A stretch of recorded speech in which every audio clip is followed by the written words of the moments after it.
get started. So today we have Ryan Foley to be here to give us a talk on gravitational wave, optical counterpart of gravitational wave. Ryan was a graduate student in Berkeley, and he graduated in 2008. He then got a Clay Fellowship, postdoc fellowship to spend like a few years in Harvard Center for Astrophysics. And later on, he went to Illinois for a few years, and now he is a professor at UC Santa Cruz. He has been working mostly on type 1. He used to be working on type 1A supernova, and he still is a leader in type 1A supernova research and supernova cosmology. He's leading a few rather high-profile projects in type 1A supernova observations. One of that, thank you, you're doing this foundation supernova, right? Yeah. And there is also a project that's called the WFIRST. Maybe many of which you know. That Ryan is actually leading one of the key supernova project for WFIRST. And today, let's welcome him to give a talk on gravitational waves. Thank you very much. And thanks for having me. It's been great. This is really a fantastic place to building. It's gorgeous. You guys are really lucky to be here. And it's really great seeing so many young people in the audience too. In particular, because what I'm going to talk about is an incredibly young field. This whole thing started just a couple of years ago. And so that means that there's lots of opportunity for young people to make major contributions. And yeah, like Lifan said, in his very generous introduction, I also work on a bunch of other things, including type 1A supernovae. I'm not going to talk about that today, at least in this talk. You can either find me if you want to talk about those things, or maybe you can just have me back at another point, and I'll do some supernova cosmology. So I'm talking on behalf of really my team at UC Santa Cruz, and then this other thing, the 1M2H team, which is the 1 meter 2 hemisphere follow-up team, and we'll get into exactly what that means later. And I'll talk about, well, I might as well just show it. This, and maybe the lights are kind of slowly going down.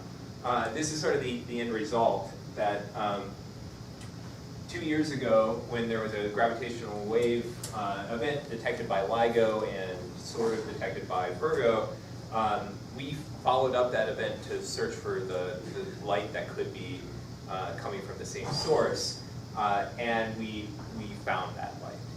This is the point source is something we call a kilonova. It's in a galaxy nearby, and just over a few days, that point source became much redder and faded away. So that's sort of, if you don't remember anything else from this talk, this is sort of the takeaway is people have been talking about the possibility of this happening for decades, and we were able to finally do this. So this is the Santa Cruz team, and there are a few things of note here. So first of all, besides me, there's one other professor, Enrico Ramirez Ruiz, who at the time was even chair of the department. And other than us, who kind of just tried to make sure that all the bills got paid, really the work was done by everybody else who were mostly grad students. So everybody in this picture besides us and this guy on the end are all grad students. This guy over here is a postdoc. So it's a really young group. And in fact, our team is not only just young, dominated by graduate students. We are majority minority, where more than half of our students are underrepresented minorities and/or women. And so we're really proud of that at Santa Cruz. We're trying to build up a diverse group of scientists, especially since at UC Santa Cruz, the majority of our undergraduate population are minority students. And the state of California in as a whole is also composed that way. So we're trying to have a more representative group. Okay, so in addition, this wasn't work just done at UC Santa Cruz. This was work done primarily in combination with people who at the time were at the Carnegie observatories. So Tony Pyro, Maria Draught, who's now at Toronto, Josh Simon, Ben Shabby, who's now at Hawaii. And then a couple of other people, Dan Kasich, who's at Berkeley, Armin Rest, who's at Space Telescope. They also contributed to this 1M2H team.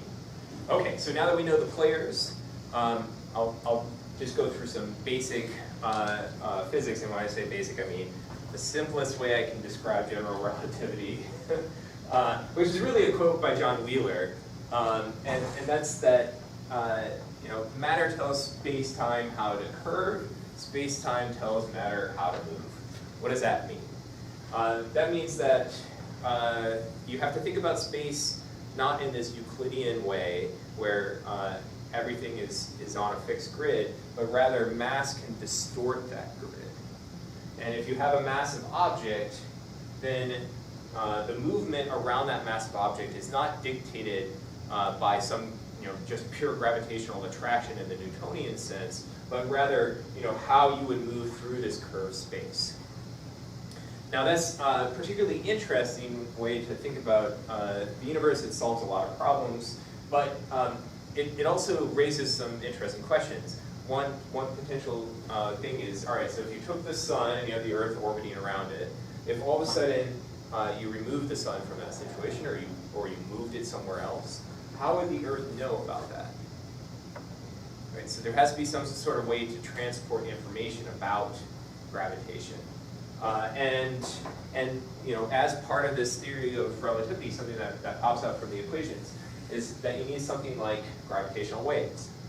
This is similar in the way that light can transport information about electromagnetism. Gravitational waves can transport information about gravity. So anytime you have a massive object accelerated in an asymmetric way, that will produce gravitational waves, and it will tell the rest of space-time that you had that motion.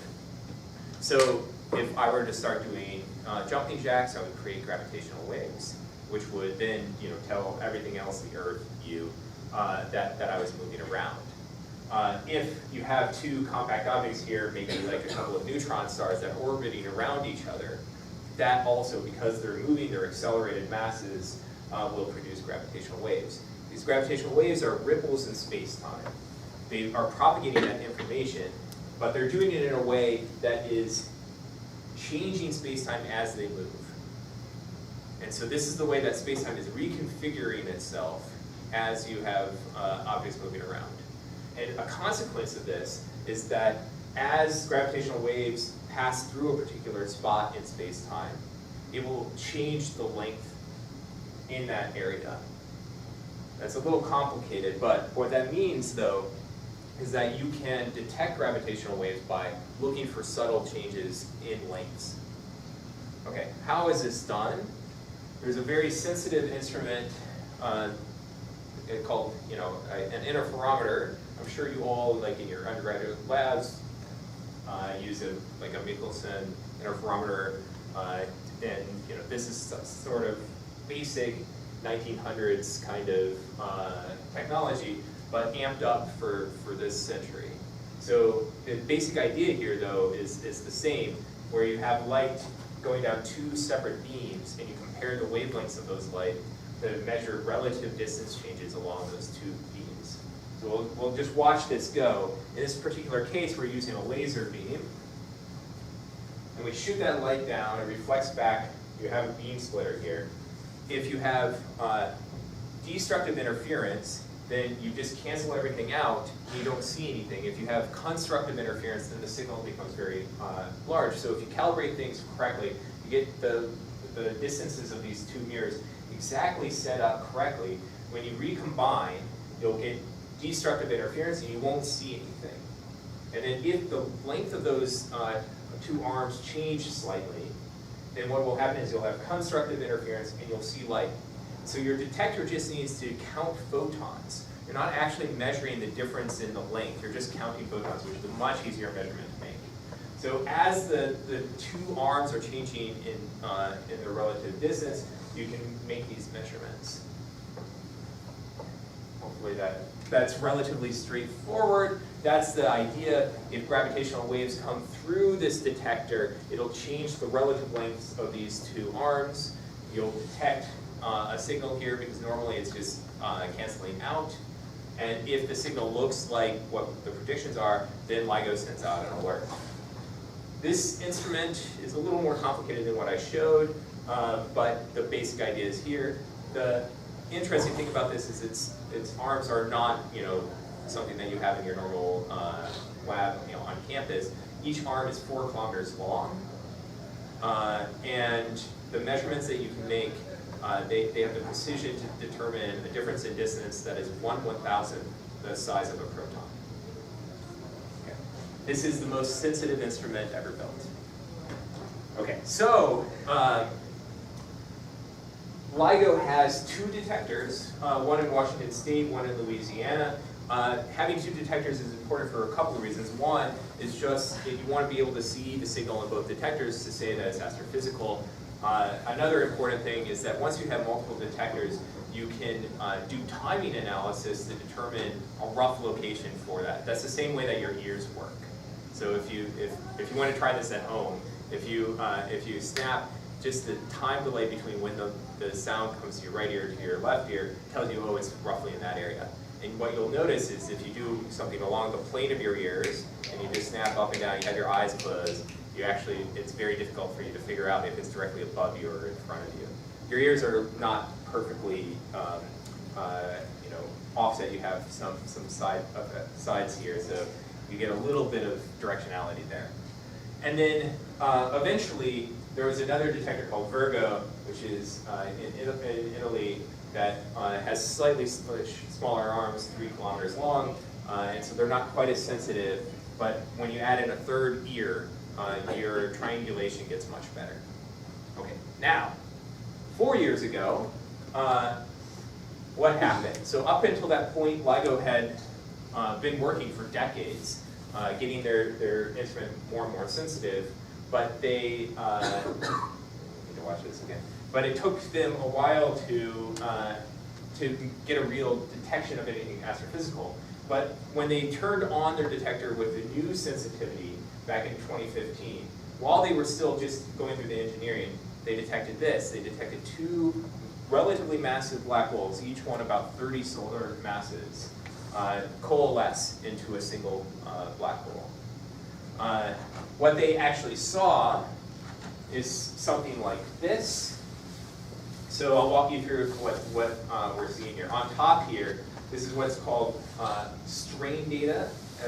So it's the strain, which is the relative change in distance. So like delta distance divided by distance as a function of time. The time here you can see is a fraction of a second. So over a fraction of a second, you see this sort of noisy data. All of a sudden, you get some sort of signal. This was seen in both detectors. And what you can see here is a few things from this signal. One, the signal is getting stronger over time, and then it goes away. 2, the frequency here is increasing, where here there's a larger gap between the peaks, and then here's a much smaller gap between the peaks. And both of those things are indicating, one, that the signal is getting stronger, that the gravitational wave is emitting more, and 2, that whatever is happening is somehow got some sort of frequency to it that is increasing. And this is how we determine that you have massive black holes that are spiraling around each other, and as they get closer, they emit stronger gravitational radiation, and because of that, their orbits decay faster, and they go around each other even faster in those last few orbits. At the end of this, you have these 30 solar mass black holes that are orbiting each other at about 1/3 the speed of light. That is an exceptional system. Now, at the bottom here is essentially the same data, but presented in a way where there's frequency on the y-axis here versus time, and then the strength of the signal is in this color. So this is sort of what the raw data looks like. It gets transformed into this, and then people are able to match this up to theoretical models to determine things like the masses of these objects. This was a landmark discovery. This was the first time gravitational waves were ever detected, and just, you know, amazing things that were understood about this. Like, we have 30 solar mass black holes. Like, there really is gravitational waves, which, you know, is a confirmation of general relativity. And in 2017, just 2 years later, the Nobel Prize went to the people who, you know, really set up the experiment, ran the lab. But it's worth noting that thousands of people went into this work, and that, you know, the Nobel Prize has these restrictions on who can get the Nobel Prize, and the number of people, those sorts of things. And really, this was the work of thousands of people. Okay, so a couple of years after that initial detection, you know, on August 11th of 2017, almost exactly 2 years later, I was in Copenhagen participating in this Kavli summer program that was specifically about gravitational waves. So I was there for 4 weeks working with graduate students in this summer program. And I gave a lecture on August 11th about finding electromagnetic counterparts to gravitational waves. And I'm just going to display some of those slides because it's interesting in retrospect to go back and see what I said on August 11th. All right, so why do we want to look for light associated with gravitational waves? Isn't gravitational waves enough? Well, gravitational wave data is only going to tell you some things. It's rather limited in what it can say. For instance, it can tell you things like the masses of the objects that might combine, but it can't tell you like the exact position of where they were coming from. And there are degeneracies between position and some other things that are put in. And so one of the important things is if you can precisely determine the position and the distance of that object, you get a whole bunch of other interesting information from that. Things as simple as just like, what kind of environment did this come from? Did it come from a spiral galaxy or an elliptical galaxy, a young population, an old population? Was it kicked out of its galaxy? Those are really important things about like understanding the systems that produce these gravitational waves. You immediately can break this degeneracy with inclination, which is important for doing things like measuring the expansion rate of the universe. This idea of standard siren and Hubble diagram, which I mentioned down here. I already mentioned this environmental information. You can test neutron star merger models. In particular, some neutron star merger models will say that you should have a hypermassive neutron star for a little while before it eventually collapses to a black hole. Other ones will say that it should immediately collapse to a black hole. The gravitational wave data doesn't really tell you that. In fact, for binary neutron star, the LIGO cannot detect the actual time of merger. That happens at a frequency that they are not sensitive to. So they will see all the way up into the merger, but never actually see the exact merger. There's this R process abundance problem that I'll get into a little bit, but essentially, up until a couple of years ago, we didn't know where the heaviest elements came from. Some people thought they might come from neutron stars. Some people thought that they might come from supernovae. Now we have a good idea.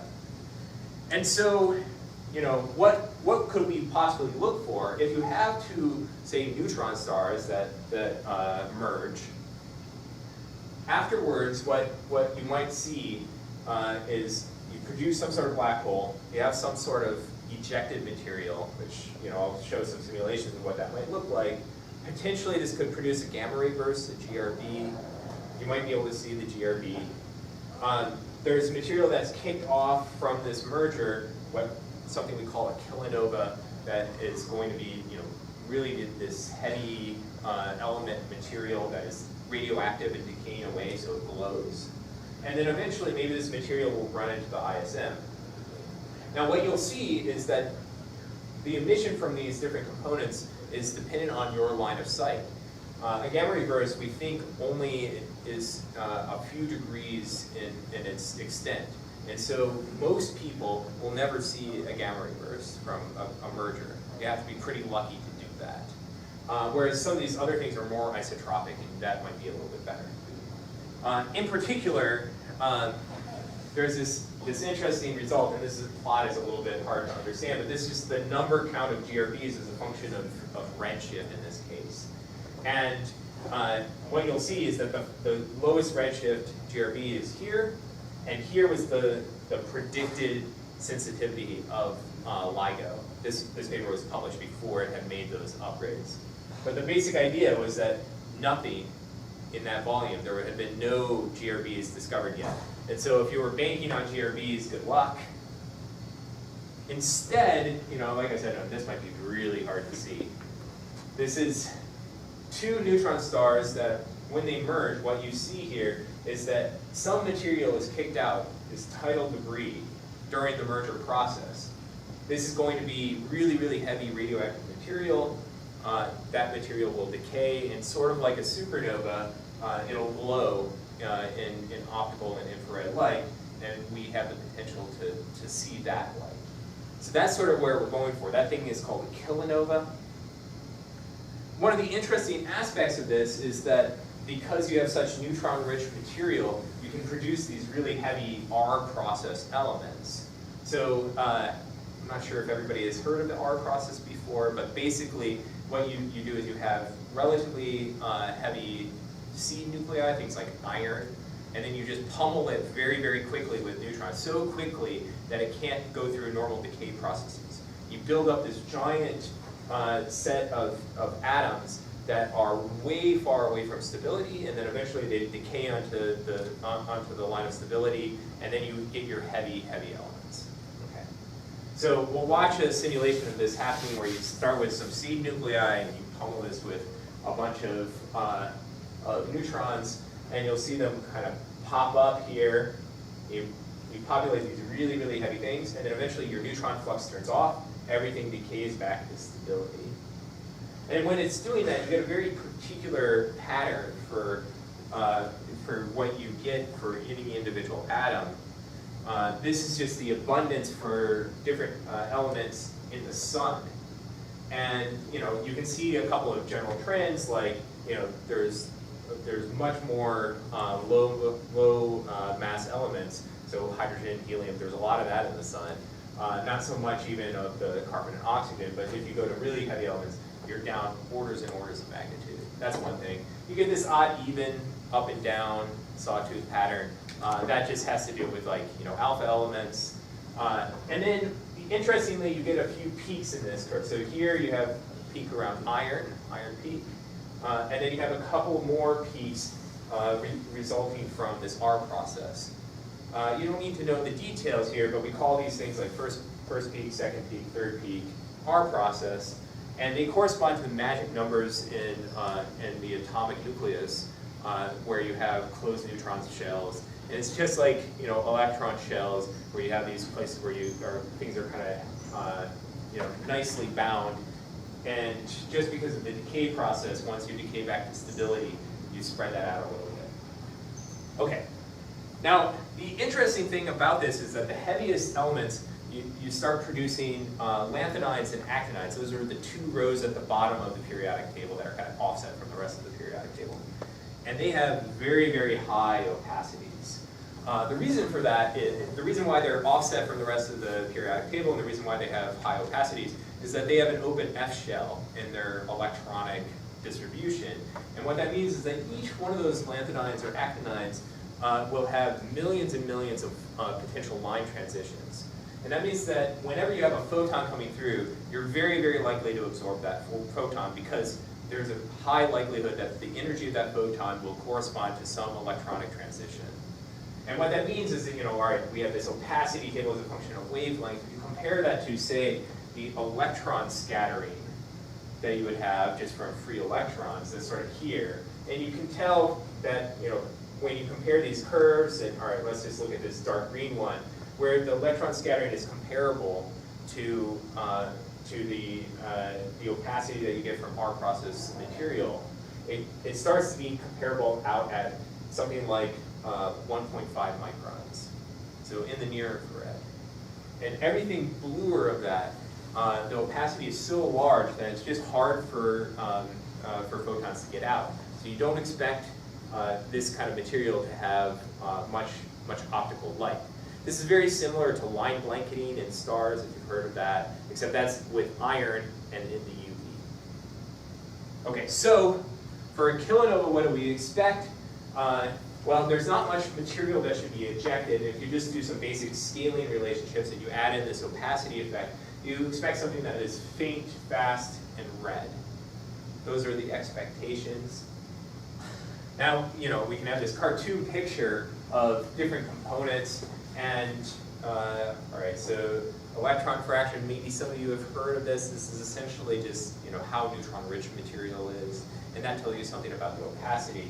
If you're looking at the material that is this dynamical ejecta, the stuff that got stripped off from the star, you really expect it to be extremely red, high opacity material, low YE, low electron fraction. There's the potential, though, that you could have a hypermassive neutron star for a while that would be irradiating this material with neutrinos. That changes the electron fraction because it'll turn those neutrons into protons. And in doing that, you raise the electron fraction and the opacity changes. And so there's the potential that you would have a blue component that would be really fast-lived in combination with this red component that would be a little bit more long-lived.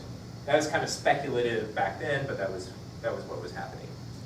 Now, in 2017, we had already searched for counterparts, but up until that point, there had only been black hole mergers that had been seen. So this was one where LIGO said, here are the localization regions on the sky, thousands of degrees, right? So the full moon is a core square degree, right? So this is, I don't know, several thousand full moons in the sky.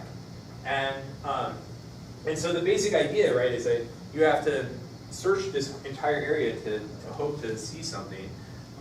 And people really did. So this was the first detected black hole, and this is just coverage maps. People really tried to cover the region here, tried to avoid the galaxy because it's hard to find things there. And of course nothing was found, but it was also not expected because when you merge two black holes, you're not really expecting there to be light. Okay. Now, we said, when you have these giant areas, it's and you have limited resources, we should have a smarter strategy. And this is a complicated set of plots. The thing to keep in mind is, you just go after where the stars are. If you're looking for neutron star mergers, neutron stars are stars. They came from more normal stars. You should, realize that galaxies are clumped together, and then there are places where there are voids, and you don't have galaxies. So point to where the galaxies are, and then you will more efficiently cover the probability. Of course, there's the possibility that there's some isolated galaxy, or somehow, things aren't working how you're expecting them. But this was definitely our strategy. And then, again, these are slides that I'm copying over from when I gave this presentation back in 2017, and very much tongue-in-cheek. I said, all right, you want to win a Nobel Prize? All right, nobody's winning a Nobel Prize for this kind of thing. But basically, there's a bunch of information here, but it's sort of like, all right, on-axis GRB kind of things. They're rare. Instead, you should go for the more isotropic emission. Focus on the optical and the infrared. You need some sort of binary neutron star relatively nearby. So you should focus on galaxies and target your galaxies.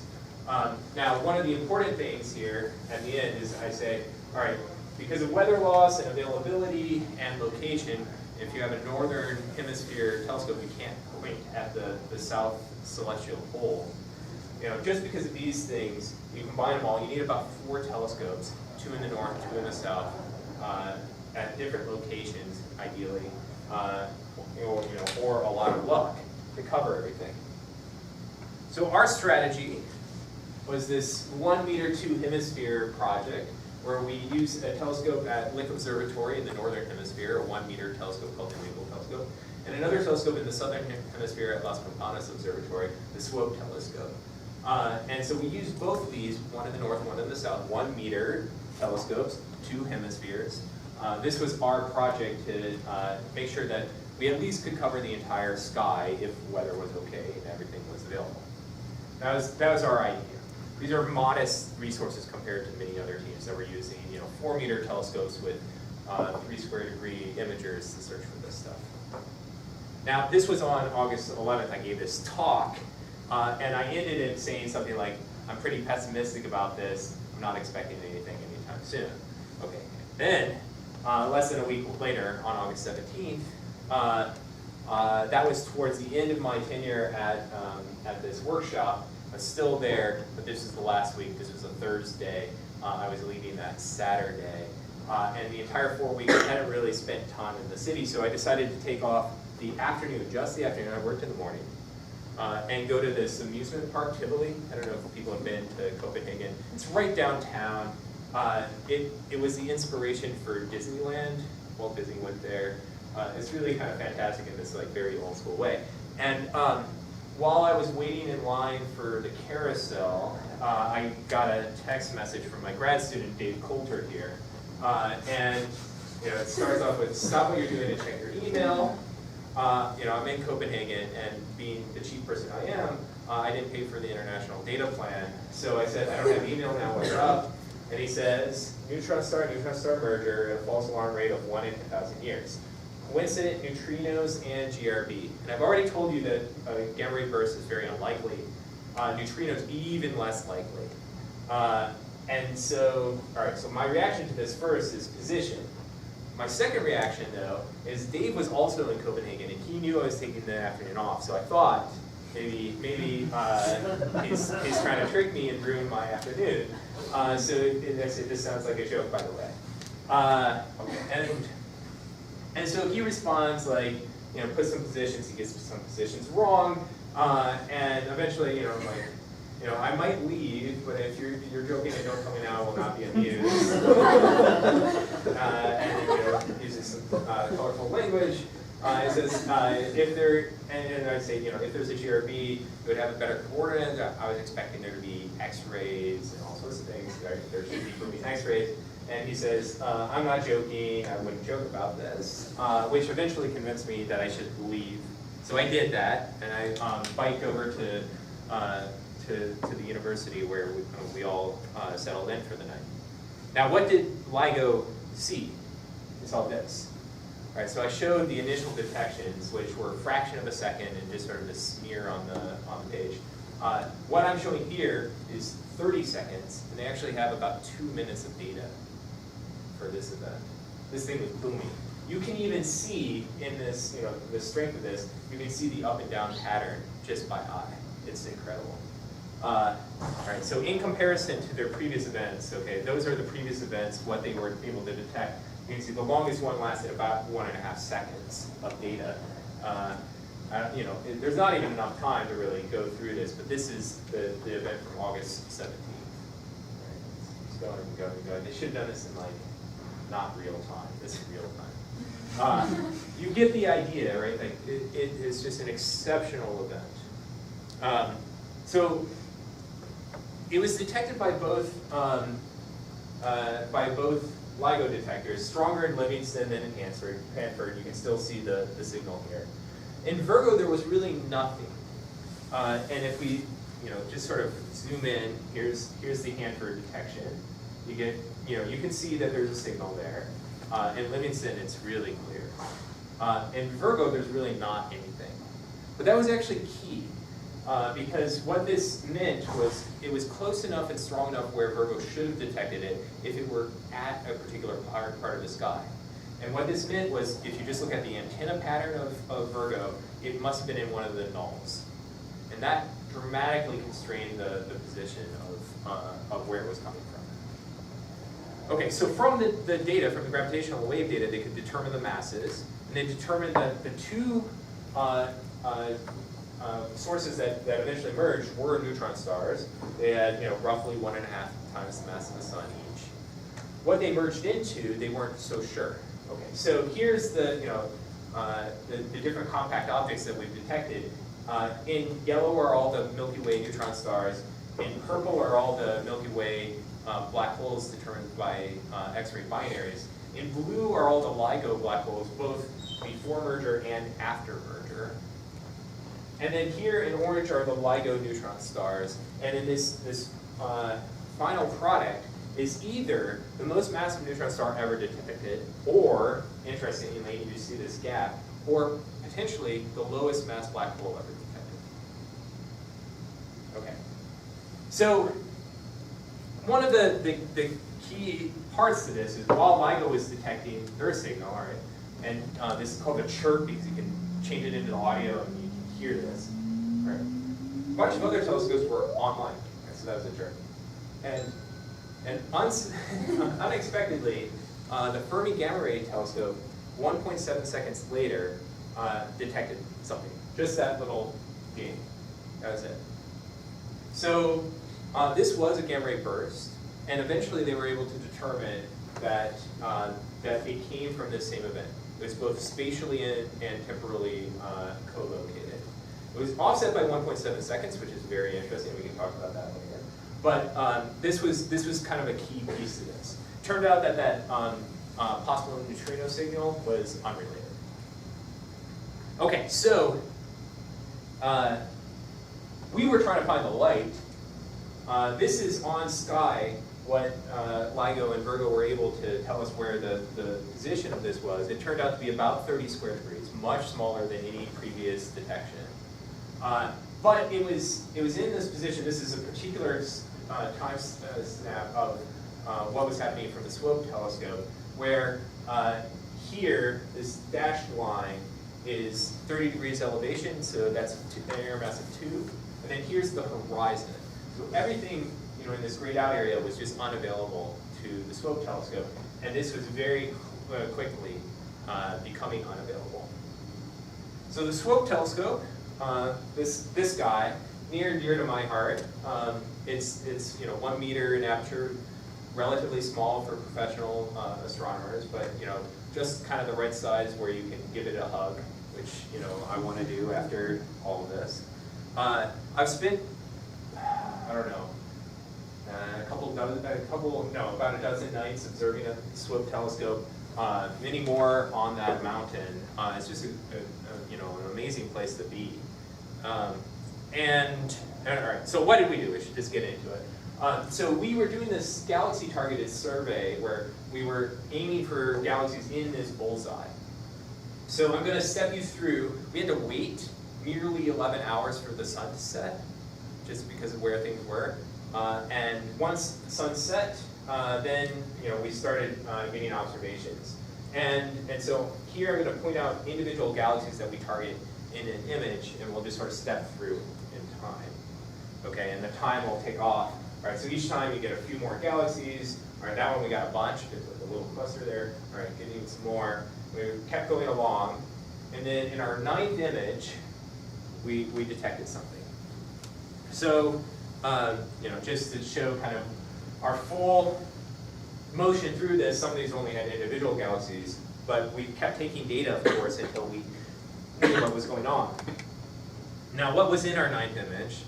This is our entire 9th image, quarter square degree, and we were targeting primarily these 2 galaxies, and this is the overall probability that each of those galaxies had. So a little bit less than 1% chance that it was in this galaxy, slightly more than 2% chance that it was in this galaxy. There are a couple of bright stars in that image as well. Now, if we zoom in on one of those, okay, this is the image. And I'll give away the story. This is the first image of a counterpart to a gravitational wave source, and it's the first optical photons from it. There was that gamma ray detection beforehand with gamma ray photons. Just because of the way the detector works, they can't make an image. All right, doesn't look too remarkable, right? So what you're seeing in this image is a big old galaxy. And then most of these dots here are foreground Milky Way stars, but not all of them. This little guy is the kilonova. So, all right, so this is the first image. It's already been put into textbooks. That's fun. So what were we doing? At the time in Copenhagen, there were 2 of my grad students were there with me, Matt Siebert, Dee Coulter, and then in Santa Cruz, postdoc Charlie Kilpatrick and grad student Cesar Roja Bravo are working on the data. Matt, Dave, and I were more about scheduling observations and making sure that everything was right. At the same time, in the Carnegie people, there were some in Pasadena who were working hard, but then Josh and Ben were on both Magellan telescopes at the time, and they were working with us trying to get data as well, and then eventually they got some spectra and everything. Who was on the Swope? We were. You were, okay. Yeah. No, but you were present on the Swope? No, so, I was wondering who the observer yeah, was. so Natalie Agua, who is absolutely fantastic. All right, so this is our Slack conversation that started off with like when Dave sent me the text messages. It goes on for several hours because we had hours to prepare. This conversation was published in our, supplementary information in our journal article. As far as I know, it was certainly the first time an instant message conversation was published in a scientific journal. And as far as I know, it's still the only one. We had to fight to have it happen, but I think it was critical because it really shows the process of doing science. And like we're sending coordinates back and forth, we're making mistakes, we're correcting those mistakes. I think it's really important to show how science really is done. Now, okay, this is about when we started getting data. Charlie was looking at the data, Charlie Gilpatrick, and he says, that he was looking through there are galaxies in this image. I say, great. And he says, nothing in this other one. I was like, no transients, right? No, right? There's still galaxies. Like, yeah, he says, the image is fine. All right, keep going. We weren't really expecting anything. So just trying to rule stuff out, keep going and going, until eventually Charlie says to me, found something, sending you a screenshot. And my reaction is just, wow. And Dave reacts with just an exclamation point. For people who go into this business, like one of the things you kind of want is that eureka moment, like that moment of discovery. This is it, documented. Like we were literally having that eureka moment. Okay, so Charlie sends an image that was taken a couple of years earlier. Okay, this was done with the DCAM imager on the CPIO formator. All right, so that's that's the previous one before, and then after is that. All right, I already showed you where to look. Can you see it? Yeah? All right, so just keep an eye out in that kind of area. Let's see, there's nothing there in this image, and then there's something there. And my reaction, as somebody who has looked at thousands of these sorts of images, I just say, yep. It's pretty obvious to me. Yeah, for us, it's sort of like, that thing's bright. We're used to even fainter things.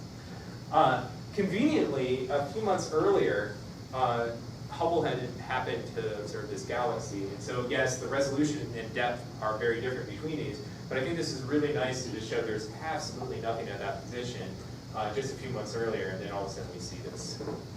It's kind of great. So in combination, if you look at like what happened with LIGO, you add in the Virgo data, it improves the localization quite a bit. The Fermi gamma ray detection is consistent with that location. And then here's our image. Here's an image from the DLT-40 collaboration from a few weeks earlier with a non-detection. And in fact, there were many different groups that were doing the same thing as us. And here are the first 6 collaborations to get detections, our discovery image, and then everybody else who came, sometimes pretty quickly after, like, this is less than half an hour later. And that was kind of key for some of the eventual work, is seeing how things evolved in that early time. Eventually there was X-ray detection and radio detection. This was one of the best observed objects ever, astronomical objects ever observed.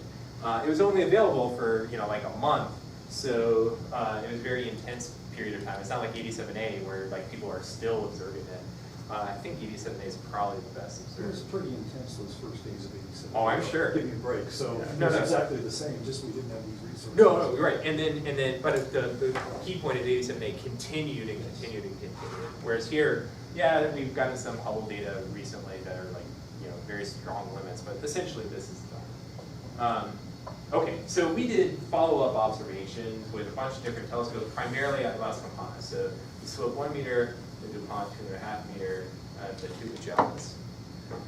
And so here are just light curves and spectra. Critically, we got the only spectra from that first night. We were lucky that we were communicating with the people at Magellan, and we were able to just tell them, hey, we have a candidate, before we had vetted it and made sure it wasn't an asteroid or anything like that, and said, why don't you try to get some spectra? And so we did, and that was all happening while we were doing all the vetting. You can see here, and it's a little bit hard to say, but this is just days, and in the optical, things are just dying off almost immediately. For the UV, we only have data for one day, and then it faded so much that we had no more detections. In the infrared, it lasted a bit longer. The spectra changed dramatically. You can see from this very blue spectrum to something that's very, very red. And so that can be modeled as an SED where you have, at early times, something that's relatively hot, like 10,000 Kelvin, and then even a few days later, this is 2.5 days after the merger, it's down to something like 3,700 Kelvin. It was cooling very, very fast. In fact, we got 2 spectra that were spaced out by a little more than a half an hour, and if you just look at the temperature change between these, they seem to change by about 1,000 Kelvin over that time period. So it's just incredibly fast evolution. If you continue this on for as long as we were able to follow it, eventually it looks like it kind of plateaus around 2,500 Kelvin. But that's really, really cold. You can take all those light curves and make a bolometric light curve and start to match to some different things. So there are ways to determine the velocity. But one of the things I'm just going to point out is just if you match up how the decay is occurring here, how it's fading away, you'll realize very quickly that you have to have high opacities for this. In fact, here is a model of just having about 5/100ths of a solar mass of our process material, that high opacity material. And it matches the data pretty well out here. Not as well at the beginning, but there are reasons for that. And I don't know if I'll have time to talk about it, but I'll attempt. So what was happening, we think, is you have these 2 neutron stars that merge. It ejects a bunch of material here, but we also think there's a component that got irradiated by that hypermassive neutron star and produced some relatively high YE material that had not as high our process abundance. Now, we got a bunch of spectra. Here's a really nice spectrum from Charnock et al., which the data is in black, and you can see it's got big spectral features. And then comparison is just a kilonova model in red. And while the kilonova models, they actually, we don't know all of the line transitions for these heavy elements. They have not been tested in the lab. We just don't know them.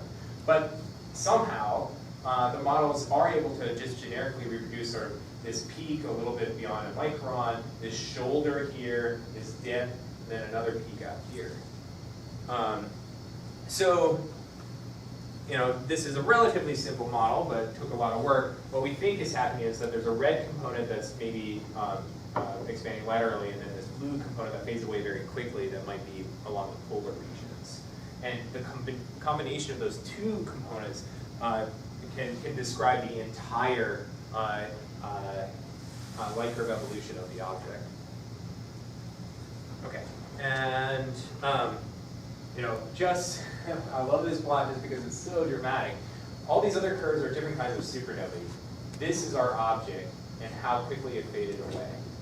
And it's absurd. And if you use this metric of delta M, usually in supernova we say delta M15, the amount in magnitudes something faded over 15 days after peak. We can't even use that because it faded so quickly. So instead we use delta M7, so over 7 days. And even then in G-band, it faded more than 5 magnitudes. That means that its flux went down to less than 1% of its peak flux over 5 days, or over 7 days. And we didn't even get a detection there. All these other supernovae, including all sorts of weird things that fade very, very quickly, are all over here. This is extremely different. And so, I showed this picture at the beginning. This is really what's happening. Early on, it was relatively bright and blue, and then it faded very quickly this is 4 days later, it becomes something red and faint. We can show this sort of in this more detailed way. If we just sort of slowly evolve the object, you can start to see it fade. It was fading and getting redder.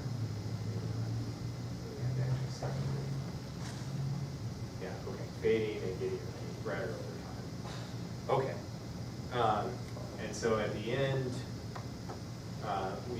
we have something that's just like this, very, very quick. So this whole idea of searching, you really have to be fast on this. And there's just from all sorts of groups, right? This had, I don't know, 100 telescopes from 70 observatories, thousands of people contributed to this. And you can see these light curves are just exquisite when you include all the data from all these different sources. And so, here's the general picture. You have these two neutron stars that are coming together, radiating gravitational waves, and as they come together, it becomes stronger. At the end, they're moving about a third the speed of light. They merge, produce a gamma ray burst. It produces dynamical ejecta that started off kind of blue and then changed into red. Eventually, this material was interacting with the ISM, so we detected it in X-rays and in the radio. And less than 2 months later, our team put out 7 different papers. There were probably about 50 papers in total across all the different teams. I got to participate in this really nice press event with my colleagues who had contributed to this whole discovery. And so here's Andy Howell at Las Campanas, Dave Sand at the LT40, Guido Berger, who was part of the DCAM team. We were all there together. And then the next day, I flew to Louisiana and got to be at LIGO. This was the first time I've been there. So this is that 4-kilometer long arm that I got to stand in front of. And they were incredibly nice to me while I visited. It was great. And then, all this was done in 2 months. We wrote all those papers in 2 months, 4 science papers, a bunch of other things. And then at the end, this result was considered the 2017 Breakthrough of the Year by Science magazine across all of science. So here you can just kind of see the spiral of the gravitational waves, the gamma ray bursts, the neutron stars. Now in the last few minutes, I'll try to talk about some of the things that we've been doing since. So one thing is, if you update the LIGO localization, their initial analysis was preliminary, it wasn't perfect. When they redid the analysis using more sophisticated techniques, their localization became something like this. It shifted a little bit from the original. If you remember our position, this red circle where the event happened was kind of off on the edge before. And if you just look at all the galaxies now with this, this would, using our algorithm, be the #1 choice of galaxies. But you'll also see in here, right, there's a whole lot of dead space where there are no galaxies. So again, this galaxy targeted approach seems to work very well, at least for very nearby objects. As you go to more distant objects, one of the interesting things is that the galaxy catalogs are no longer complete. And so if you only target galaxies, at some point you're going to be missing the highest probability region, near the center of this bullseye, which might have plenty of galaxies there, they're just not in the catalog. So we've come up with a way to sort of optimally do this sort of selection as you go out in distance. So here is that same area, and this is just an example, where if the event were at 20 megaparsec, these would be the fields that we would choose that have a lot of galaxies. And as we step out in distance, you'll see instead of these little dots that are hot because they're galaxies, it'll transition to putting more and more of the probability just in this blank region here. And then our target, if you have a limited set, will again move more and more into bullseye and less in the outskirts. See if it's running again. You can kind of watch how this evolves as you go out in distance. Now, as part of this, we have to take into account not just the galaxy catalog and its overall completeness, but we need to understand the spatial completeness. And so here's just a map of the spatial completeness on the sky as you go out in distance. where you can start to see things like the Milky Way galaxy, where things are not particularly complete, and then you can see some other things like where the Sloan survey is, things like that.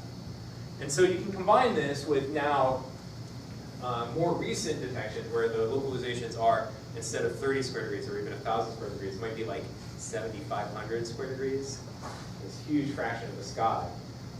And you can see that we've tessellated this entire region, and you can zoom in and see how we are approaching this problem, where something that's more distant and has all these things, you still get hotspots where there are galaxies, and so we can target those hotspots and more efficiently target things. Okay. One other really cool thing, this is now going back to 0817, this first detection, in fact, the only kilonova detection so far, even though LIGO's been running at increased sensitivity for the last 6 months, there have been no counterparts detected as that. So one of the interesting things that this postdoc Charlie Kilpatrick's been working on is if you combine all of the data from all of the different wavelengths into a bolometric light curve, you see this interesting behavior. This is a bolometric light curve where you have this early peak and then it decreases and then eventually it increases again. That increase is just that gamma ray burst jet interacting with its environment, and we're seeing more and more of it as time goes on. And so this is non-thermal emission. So if you just model sort of the X-rays in the radio, you get this. And there's a transition point between where you're seeing this thermal kilonova emission and that non-thermal emission. And if you just use those two components alone, you see that there are a bunch of data points that are in excess. And you can fit that additional excess with one exponential that has a half-life of about 60 days. That's particularly interesting because there's one source of radioactive decay that has a half-life of about 60 days. It's californium-254. Now, some of you who are supernova experts might recognize californium-254 because this is what Hoyle and Fowler originally thought powered supernovae, because it had been detected after the first atomic bombs and it had the right half-life. This was before nickel-56 and cobalt-56 were suggested. And it continues to be this very interesting power source because one of the reasons is it has spontaneous fission, which means that the energy can be thermalized very easily, and it has the right half-life for this sort of this sort of emission here. And so we're still working on this. Most of the data points out here are from Spitzer. Spitzer has a trailing orbit from the sun, which meant even as this object became too close to the sun to observe with Earth telescopes or Earth orbiting telescopes, Spitzer was able to continue to get observations. And Charlie's got a program in with Spitzer to get very deep template observations in the next month. Once that's done, we'll update this plot, make all the predictions, and be able to really nail down, if it's californium-254, how much of there was there. And what's really great about that is that goes back to this R process. This is third peak R process. And when you know that one thing, the rest of the abundance pattern for, say, the sun and metallicity stars is really robust. And so you can do really interesting things like, say, what's the relative fraction of first peak to third peak in this event? How much total R process material is there? Does that correspond to the opacities that we're detecting early on, and are we getting consistent answers? There's a lot of really interesting stuff that can be done with that. Okay, so with that, as I've run out of time, I'll say, we're at the end of the beginning. There's all sorts more that can be done. We need more people working in this area, especially young people. There's a lot of money involved in jobs to be had, so this is a good place to go.